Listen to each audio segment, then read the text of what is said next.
It seemed to take a while for Julius Caesar to realize the significance of what he had inherited from Attalus of Pergamos, but when he did, he duly conformed to the Babylonian system. He assumed the position of supreme ruler of Rome, and it became an empire, thus confirming his kingship. He also made himself high priest in 63 BC, a full 70 years after the death of Attalus, therefore establishing himself as the legitimate successor to the head of the Babylonian mysteries. To complete the Babylonian system set, he then also declared himself to be a god, exclaiming on 25th of December 48 BC in Jupiter's temple in Alexandria that he was in fact Jupiter's incarnation. The Encyclopaedia Britannica says about Julius Caesar, "There are signs that in the last 6 months of his life he aspired not only to a monarchy in name as well as in fact, but also a divinity which Romans should acknowledge as well as Greeks, Orientals, and barbarians."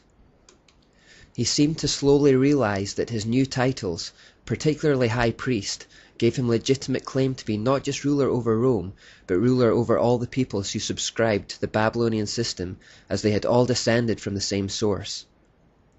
With the position of high priest re-established once more, a new chain of links were in place, and it could be passed down through the succession of rulers in Rome. It was from Julius Caesar's name that the subsequent Roman emperors took the name Caesar, which was thereafter a title invested with kingship, priesthood, and godhood. This fact gives added poignancy to the trial of Jesus before Pontius Pilate. When Pilate brought Jesus before the Jews, he asked them, "Shall I crucify your king?" The chief priests answered, "We have no king but Caesar."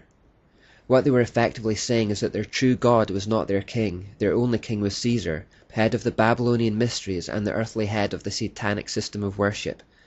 It was another of those straight choices between two kingdoms, as all choices of this type are. In that declaration they chose the kingdom of darkness. They paid the penalty for that declaration too.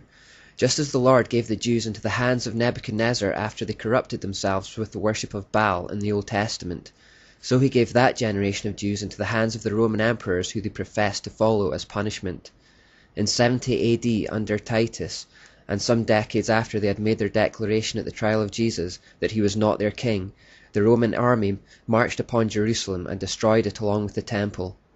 Thus Babylon and Rome have in common that they both destroyed the temple in Jerusalem. And that completes section 1 of the study. We followed how the mystery religion was passed down through the period covered by the Old Testament from Genesis, and in the next of the 4 sections we're going to start following it from the time of Jesus right up to the period of the Enlightenment.